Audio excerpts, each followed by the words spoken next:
Hello दोस्तों, नमस्कार। GK Educare point में आपका स्वागत है। चलिए दोस्तों, आज हम लोग प्राचीन भारतीय इतिहास से जुड़े हुए एक टॉपिक को पढ़ते हैं। टॉपिक है विदेशी यात्रियों से मिलने वाले प्रमुख जानकारी, और इसमें है यूनानी रोमन लेखक। तो चलिए, यूनानी रोमन लेखक जो भारत आए, उनसे जो बहुत सारी जानकारियां प्राप्त हुई है उनके बारे में जानते हैं। टेसियस यह ईरान का राजवैद्य था। भारत के संबंध में इसका विवरण आश्चर्यजनक कहानियों से परिपूर्ण होने के कारण अविश्वसनीय है। यानी ये टेसियस जो था ईरान का राजवैद्य था, और भारत के संबंध में इसका जो विवरण दिया गया है वो आश्चर्यजनक है, और जिसलिए इसके विवरण पर विश्वास नहीं किया जा सकता है। दूसरा है हेरोडोटस। इसे इतिहास का पिता कहा गया है। हेरोडोटस को इतिहास का पिता कहा गया है। इसने अपनी पुस्तक हिस्टोरिका में 5वीं शताब्दी ईसा पूर्व के भारत फारस यानी ईरान के संबंध में वर्णन किया है हेरोडोटस ने। परंतु इनका विवरण भी अनुश्रुतियों एवं अफवाहों पर आधारित है। यानी हेरोडोटस ने भारत और फारस के बीच क्या संबंध था, इसके बारे में जो भी बातें कही है वो अफवाहों पर आधारित है। तो ये भी अविश्वसनीय है। आगे पढ़ते हैं। सिकंदर के साथ आने वाले लेखकों में, सिकंदर का जब आक्रमण भारत में होता है तो बहुत सारे लेखक उनके साथ आते हैं, जैसे निर्याकस, आनेसिक्रेटस तथा अरिस्टोबुलस, और इनके जो विवरण है अधिक प्रामाणिक एवं विश्वसनीय है। सिकंदर के साथ निर्याकस आता है, आनेसिक्रेटस और अरिस्टोबुलस जो आता है, ये जो भारत के बारे में जो विवरण देता है ये बहुत ही ज़्यादा प्रामाणिक है, इसलिए ये विश्वसनीय माने जाते हैं। अगला लेखक है मेगास्थनीज। यह सेलुकस निकेटर का राजदूत था जो चंद्रगुप्त मौर्य के दरबार में आया था। चंद्रगुप्त मौर्य के दरबार में, मौर्य शासक था चंद्रगुप्त मौर्य, उसके दरबार में आया था। और ये याद रखेंगे, प्रश्न पूछे जाते हैं। इसने अपनी पुस्तक इंडिका में मौर्य युगीन समाज और संस्कृति के विषय में लिखा। मेगास्थनीज के द्वारा एक पुस्तक लिखी गई जिसका नाम इंडिका था, और उस पुस्तक में उसने मौर्य साम्राज्य किस प्रकार शासन कर रहे थे, उनका समाज कैसा था, उनके बारे में बताया है, और यहाँ की कल्चर क्या थी इंडिया के, उसके बारे में उसने अपनी पुस्तक में वर्णन किया है। डायमेकस या सीरिया नरेश अंतियोकस का राजदूत था। सीरिया के जो नरेश थे, नरेश को शासक कहा जाता था, और उनका ये राजदूत था जो बिंदुसार के राज दरबार में आया था। और बिंदुसार जो था चंद्रगुप्त मौर्य का बेटा था और महान सम्राट अशोक का पिता था। उनके दरबार में आया था, बिंदुसार के दरबार में, अंत्योकस, और इसका विवरण भी मौर्य युग से संबंधित है। और अंत्योकस ने जो विवरण दिया वो मौर्य युग से संबंधित है। आगे बढ़ते हैं। अगला है डायनेसियस। यह मिस्र नरेश टॉलमी फिलेडेल्फस का राजदूत था। डायनेसियस जो था मिस्र के जो राजा थे फिलेडेल्फस, उनका राजदूत था, और जो अशोक के राज दरबार में आया था। और अशोक, बिंदुसार के बाद जब अशोक शासक बनता है तो उसके दरबार में आता है। टॉलमी, इसने 2री शताब्दी में भारत का भूगोल नामक पुस्तक लिखी थी। ये भूगोल बेता थे और भारत का भूगोल नामक पुस्तक लिखा गया था। प्लिनी, इसने 1म शताब्दी में नेचुरल हिस्ट्री नामक पुस्तक लिखी। प्लिनी, इसमें भारतीय पशु, पेड़ पौधे, खनिज पदार्थ आदि के बारे में विवरण दिया है। टॉलमी के द्वारा जो नेचुरल हिस्ट्री नामक पुस्तक लिखी गई उसमें भारत के पशुओं के बारे में, पेड़ पौधे के बारे में और खनिज पदार्थों के बारे में उसने उसमें विवरण दिया है। अगला है पेरिप्लस ऑफ द इरिथियन सी। इस पुस्तक के लेखक के बारे में जानकारी नहीं है। यह प्रश्न कई बार एग्जाम में, आईएएस के एग्जाम में, पीसीएस के एग्जाम में, वनडे एग्जाम में भी कभी कभी पूछ लिए गए हैं। यह लेखक करीब 80 ईस्वी में हिंद महासागर की यात्रा पर आया था, और इसने उस समय के भारत के बंदरगाहों तथा व्यापारिक वस्तुओं के बारे में जानकारी दी है। तो आपको ये याद रखना है, पेरिप्लस ऑफ इरिथियन सी के माध्यम से भारत में जो बंदरगाह थे उसके बारे में, और किस प्रकार से व्यापार होता था बंदरगाह के मार्ग से, समुद्री मार्ग से, उनके बारे में बताया गया है। आगे है चीनी लेखक, यानी चीनी लेखक का मतलब चीन के यात्री जो भारत आते हैं और क्या देखता है भारत में उसके बारे में वो बताने का प्रयास करता है। तो इसमें है फाहियान। यह चीनी यात्री गुप्त नरेश चंद्रगुप्त द्वितीय के दरबार में आया था। बहुत इंपॉर्टेंट है, पूछा जाता है कि फाहियान के समय भारत के शासक कौन थे। चंद्रगुप्त द्वितीय था और ये गुप्त शासक थे। इसने अपने विवरण में मध्य प्रदेश के समाज एवं संस्कृति के बारे में वर्णन किया है। इसने जो विवरण दिया है उसमें मध्य प्रदेश के समाज कैसा था उसके बारे में बताया है, और उनका जो कल्चर था, खान पान, रहन सहन, पहनावा ओढ़ावा, इन सब के बारे में बताया है। इसने मध्य प्रदेश की जनता को सुखी एवं समृद्ध बताया, और इस ग्रंथ में इसने ये भी कहा है कि मध्य प्रदेश की जनता जो थे वो संपन्न थे, सुखी थे, उसमें गरीबी ना मात्र की थी। यह 14 वर्षों तक भारत में रहा, याद रखने योग्य है। ये 14 वर्ष तक फाहियान भारत में रहा। संयुगन, यह 518 ईस्वी में भारत आया। इसने अपने 3 वर्षों की यात्रा में बौद्ध धर्म की प्राप्तियां एकत्रित की। ये 3 वर्ष तक भारत में रहता है और बौद्ध धर्म से जुड़े जो भी तथ्य थे उनको इसने एकत्रित करने का प्रयास किया है। आगे है ह्वेनसांग, बहुत इंपॉर्टेंट है। ह्वेनसांग यह हर्षवर्धन के शासनकाल में भारत आया था। हर्षवर्धन जब शासन कर रहे थे और कन्नौज को राजधानी बना करके शासन कर रहे थे तो उस समय ये भारत आता है। ह्वेनसांग 629 ईस्वी में चीन से भारत के लिए प्रस्थान किया। याद रखेंगे 629 ईस्वी में वो चीन से प्रारंभ करता है चलना भारत के लिए, और लगभग 1 वर्ष की यात्रा के बाद, और 1 वर्ष तक वो यात्रा करता है, और उसके बाद वो सर्वप्रथम भारत पहुंचता है और भारत में वो कपिसा पहुंचता है। कपिसा एक क्षेत्र था, वहां पहुंचता है। भारत में 15 वर्षों तक ठहरकर 1645 ईस्वी में चीन लौट गया। तो यह 15 वर्ष तक भारत में रहता है। और ह्वेनसांग से जुड़े हुए जितने भी तथ्य हैं इनको आप विशेष रूप से याद रखेंगे, क्योंकि इनसे तो प्रश्न बनते ही हैं और अक्सर पूछ लिए जाते हैं। वह बिहार में नालंदा जिला स्थित नालंदा विश्वविद्यालय में अध्ययन करने तथा भारत से बौद्ध ग्रंथ को एकत्र कर ले जाने के लिए आया था। अब ह्वेनसांग जो भारत आया था तो उनका उद्देश्य था, उस समय जो नालंदा विश्वविद्यालय था जो बिहार में स्थित था बहुत ही फेमस था, विश्व स्तर की विश्वविद्यालय थी। विदेशी बहुत सारे छात्र वहाँ आते थे, इंट्रेंस एग्जाम देते थे, एग्जाम पास करने के बाद उसमें एडमिशन होता था और विभिन्न सब्जेक्ट की पढ़ाई होती थी। तो उस विश्वविद्यालय में पढ़ने के लिए आया था और बौद्ध धर्म से जुड़े हुए जितने ग्रंथ थे उनको भी एकत्रित करने के लिए आया था। इसका भ्रमण वृत्तांत सीयूकी नाम से प्रसिद्ध है, और इसने जो भी देखा भारत में, भ्रमण किया, जो भी पाया, उन सारी बातों को अपने ग्रंथ में लिखा जिसका नाम था सीयूकी, जिसमें 138 देशों का विवरण मिलता है। और इस ग्रंथ में उसने 138 देशों के बारे में बताया है। इनके हर्षकालीन समाज, धर्म तथा राजनीति के बारे में वर्णन किया है, क्योंकि हर्ष शासन कर रहा था, कन्नौज राजधानी थी और वहां से वो शासन करता, हर्ष योग शासक था। तो उनके समाज के बारे में बताया, भारत के समाज के बारे में, धर्म के बारे में, हर्ष की राजनीतिक व्यवस्था कैसी थी उसके बारे में भी इसने अपने ग्रंथ में बताया है। इनके अनुसार सिंध का राजा शूद्र था। शूद्र का मतलब नीचे जाति का था। ह्वेनसांग कहता है कि सिंध का जो राजा था वो शूद्र था, निम्न जाति का था। ह्वेनसांग ने बौद्ध की प्रतिमा के साथ साथ सूर्य और शिव की प्रतिमा का भी पूजन किया था।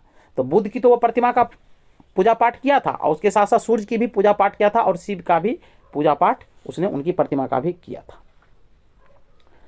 ह्वेनसांग के अध्ययन के समय नालंदा विश्वविद्यालय के जो कुलपति थे, कुलपति का मतलब होता है जो विश्वविद्यालय के प्रमुख होते हैं उन्हीं को कुलपति कहते हैं, तो वो आचार्य शीलभद्र थे। याद रखेंगे, बहुत इंपॉर्टेंट है। यह विश्वविद्यालय बौद्ध धर्म के लिए प्रसिद्ध था। उस समय नालंदा विश्वविद्यालय जो था उसमें बौद्ध धर्म की पढ़ाई होती थी, इसलिए बहुत ज़्यादा प्रसिद्ध था वो। इत्सिंग यह 7वीं शताब्दी के अंत में भारत आया था और इसने अपने विवरण में नालंदा विश्वविद्यालय, विक्रमशिला विश्वविद्यालय तथा अपने समय के भारत का वर्णन किया। इत्सिंग ये भी जो था चीन के यात्री थे और ये 7वीं शताब्दी के अंत में भारत आता है और नालंदा विश्वविद्यालय के बारे में वर्णन करता है, विक्रमशिला विश्वविद्यालय के बारे में वर्णन करता है और भारत में और जो कुछ भी देखा उनके बारे में इसने अपने पुस्तक में वर्णन किया है। अब चलिए अरबी लेखक के बारे में पढ़ते हैं। अरबी लेखक में पहला है अल बरूनी, जो अरब से आए थे। यह मोहम्मद गजनबी के साथ भारत आया था। मोहम्मद गजनबी जो आक्रमणकारी थे उनके साथ अल बरूनी भारत आया था। अल बरूनी ख्वारिज्म या खीब कहिए या आधुनिक आज के जो तुर्किस्तान है उसी को ख्वारिज्म कहा जाता है या खीब कहा जाता था। तो ख्वारिज्म का रहने वाला था, वर्तमान में तुर्किस्तान का वो रहने वाला था अल-बरूनी। अरबी में लिखी गई उनकी जो कृति है उसका नाम है, अरबी में उनकी बुक जो लिखी गई है उसका नाम है किताब उल हिंद, या कहिए तहकीक ए हिंद। दूसरा नाम उसका तहकीक ए हिंद है और इसका मतलब होता है भारत की खोज। आज भी इतिहासकारों के लिए एक महत्वपूर्ण स्रोत है। आज के जो इतिहासकार हैं वह भी प्राचीन कालीन भारतीय इतिहास को जानने के लिए अल-बरूनी की जो पुस्तक है किताब उल हिंद के बारे में उनको पढ़ता है, उनको अध्ययन करके जानकारी एकत्रित करता है। यह एक विस्तृत ग्रंथ है जो धर्म, दर्शन, त्योहारों, खगोल, विज्ञान, कीमिया, रीति रिवाजों तथा प्रथाओं, सामाजिक जीवन, भार तौल, मापन विधियाँ, मूर्तिकला, कानून, मापतंत्र विज्ञान आदि विषयों के आधार पर 80 अध्यायों में विभाजित है। यानी अल-बरूनी ने जो किताब उल हिंद लिखा है उसमें भारत के विभिन्न सांस्कृतिक जो रीति रिवाज, सांस्कृतिक जो प्रथाएं थी उनका उसने बहुत ही डिटेल में वर्णन किया है। इसमें राजपूतकालीन समाज, राजपूतकालीन उस समय समाज था उसके बारे में, भारत के धर्म के बारे में, रीति रिवाज क्या थे उनके बारे में, राजनीतिक दशा कैसी थी, राजनीतिक व्यवस्था किस प्रकार काम करता था, उनके ऊपर इसने प्रकाश डाला है, यानी उनके बारे में बताया है। तो याद रखेंगे किताब उल हिंद के बारे में। अब अगला लेखक है इब्न बतूता, ये भी अरबी लेखक थे। इनके द्वारा अरबी भाषा में लिखा गया उसका यात्रा वृत्तांत जिसे रेहल्ला कहा जाता है। इब्न बतूता ने रेहल्ला नामक ग्रंथ लिखा और ये अरबी भाषा में लिखा गया है और भारत के बारे में इसमें बताया गया है। 14वीं शताब्दी में भारतीय उपमहाद्वीप के सामाजिक सांस्कृतिक जीवन के विषय में बहुत ही प्रचुर तथा सबसे रोचक जानकारियां इसमें दिया गया है। 1333 ईस्वी में दिल्ली पहुंचने पर इसकी विद्वता से प्रभावित होकर सुल्तान मोहम्मद बिन तुगलक ने उसे दिल्ली का काजी या न्यायाधीश नियुक्त किया। यानी कह रहा है कि उनकी विद्वता, यानी वो इतने ज्ञानी थे और उनके ज्ञान से प्रभावित होकर के उस समय शासक था मोहम्मद बिन तुगलक, तुगलक वंश का शासन था जिस समय इब्न बतूता भारत आता है। तो मोहम्मद बिन तुगलक उनकी ज्ञान से प्रभावित होकर के, उनकी विद्वता से प्रभावित होकर के उन्हें काजी के पद पर नियुक्त कर देता है। काजी का मतलब होता था न्यायाधीश, न्यायाधीश के पद पर नियुक्त कर देता है। बाद में उसे राजदूत बना करके चीन भेज देता है मोहम्मद बिन तुगलक ने इब्न बतूता को। आगे पढ़ते हैं। अन्य लेखक है तारानाथ। यह एक तिब्बती लेखक था, तिब्बत यानी जो चीन का क्षेत्र है तिब्बत, और इसने कोयंगुर तथा तुयुंगुर नामक ग्रंथ की रचना की। इसने भारतीय इतिहास के बारे में जानकारी मिलती है और इनसे जो है जो ग्रंथ लिखा उससे भी भारत के इतिहास के बारे में इसने जानकारी दिया है। मार्को पोलो यह 13वीं शताब्दी के अंत में पांडे देश की यात्रा पर आया था। पांडे, और आपको पता होगा पांडे साम्राज्य जो था दक्षिण में शासन करते थे और इसका विवरण पांडे इतिहास के अध्ययन के लिए उपयोगी है।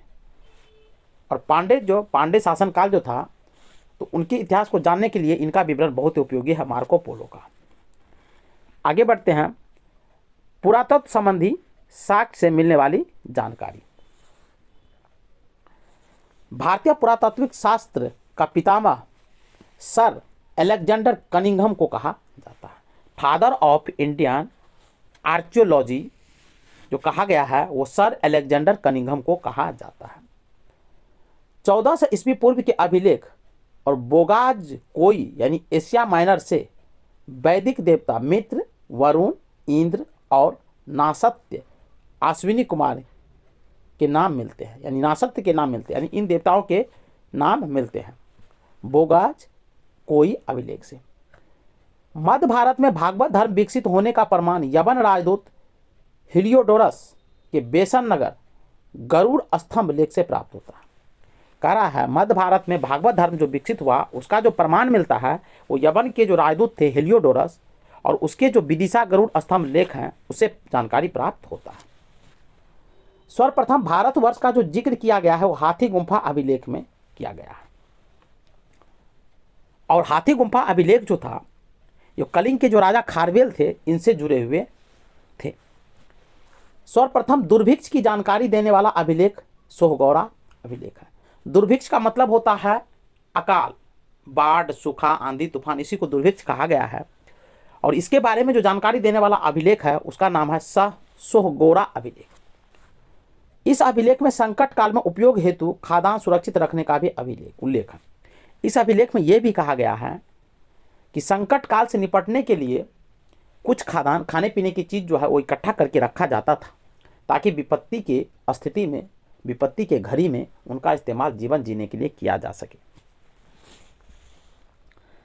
सर्वप्रथम भारत पर होने वाले हून आक्रमण की जानकारी भीतरी स्तंभ लेख से प्राप्त होती है। हून जो था एक विदेशी आक्रमणकारी था जो बर्बर समुदाय के थे एक तरह से, और ये लोग ग्रुप में रहते थे। तो इनके बारे में जो सर्वप्रथम जानकारी मिला है वो भीतरी स्तंभ लेख से मिला है। याद रखेंगे, सती प्रथा का पहला लिखित साक्ष्य जो मिला है वो एरन अभिलेख से प्राप्त होता है और शासक था भानुगुप्त। एरन अभिलेख जो लिखा गया है वो भानुगुप्त के द्वारा लिखा गया है। सातवाहन राजाओं का पूरा इतिहास उनके अभिलेखों के आधार पर लिखा गया है। सातवाहन राजा जो दक्षिण में राज करते थे, और सातवाहन राजाओं की एक बड़ी विशेषता थी मातृसत्तात्मक पद्धति। इसको याद रखेंगे, यानी माता के नाम से वंश चलता था, जबकि अभी वर्तमान में पितृसत्तात्मक व्यवस्था हमारे देश में प्रचलन में है। प्राचीन काल में भी था, लेकिन सातवाहन काल में मातृसत्तात्मक प्रथा थी। माता के नाम से वंश का नाम आगे बढ़ता था, जैसे गोमती पुत्र सतकर्णी। आगे बढ़ते हैं। रेशम बुनकर की श्रेणियों की जानकारी मंदसौर अभिलेख से प्राप्त होती है। रेशम बुनकर की जो श्रेणी, यानी ग्रुप जो होते थे, बुनकरों की जो समूह होता था, उनको श्रेणियां कहा जाता था, और इनकी जानकारी मंदसौर अभिलेख से प्राप्त होती है। कश्मीर नवपाषाणिक पुरास्थल, कश्मीर नवपाषाणिक पुरास्थल बुर्जहोम से गर्तावास यानी गड्ढा घर का साक्ष्य मिलता है, यानी गड्ढे में जो घर होता था उसका साक्ष्य मिलता है। इनमें उतरने के लिए सीढ़ियां होती थी और ऊपर से नीचे जाने के लिए इस घर में सीढ़ियां का प्रयोग किया जाता है। जैसे आजकल कहते हैं ग्राउंड फ्लोर, उसी तरह से वहां बनाए जाते थे। यहाँ मनुष्य के साथ उसके पालतू कुत्ते को भी दफनाने की प्रथा प्रचलित थी। और यहाँ पर क्या होता था, कुत्ते को, मनुष्य के साथ कुत्ते को दफनाया जाता है। तो याद रखेंगे, दफनाया जाता था। और ये साक्ष्य कहाँ से मिला है? बुर्जहोम से मिला है। प्राचीनतम सिक्कों को आहत सिक्के कहा जाता था। इसी को साहित्य में कसाकर्षण कहा गया। ये बहुत ही इंपॉर्टेंट है, ये पूछे जाते हैं। आहत सिक्के को किस नाम से जाना जाता था? तो कसाकर्षण। होता क्या था कि सिक्के पर जो था उस पर एक मोहर मारा जाता है जिसको आहत कर देना होता था, तो इसी को आहत सिक्के नाम दिया गया था, और इसे दूसरा नाम था कसाकर्षण। सर्वप्रथम सिक्कों पर लेख लिखने का जो कार्य है यवन शासकों ने किया था। यवन के जो शासक थे उसने सबसे पहले सिक्के पर लेख लिखने का कार्य शुरू किया था। समुद्रगुप्त की बीना बजाती हुई मुद्रा वाले सिक्के से उसके संगीत प्रेमी होने का प्रमाण मिलता है। समुद्रगुप्त का जो सिक्का था उस पर समुद्रगुप्त जो शासक थे, योग्य शासक थे, उनको बीना बजाते हुए दिखाया गया है, और इसी से ये प्रमाण प्राप्त होता है वो संगीत के बहुत ही बड़े प्रेमी थे। अरिकामेडू यानी पुदुचेरी के निकट से रोमन सिक्के प्राप्त हुए हैं। रोम के साथ भारत का व्यापार होता था, तो अरिकामेडू से दक्षिण भारत में है अरिकामेडू, और वहां से रोमन सिक्के प्राप्त हुए हैं।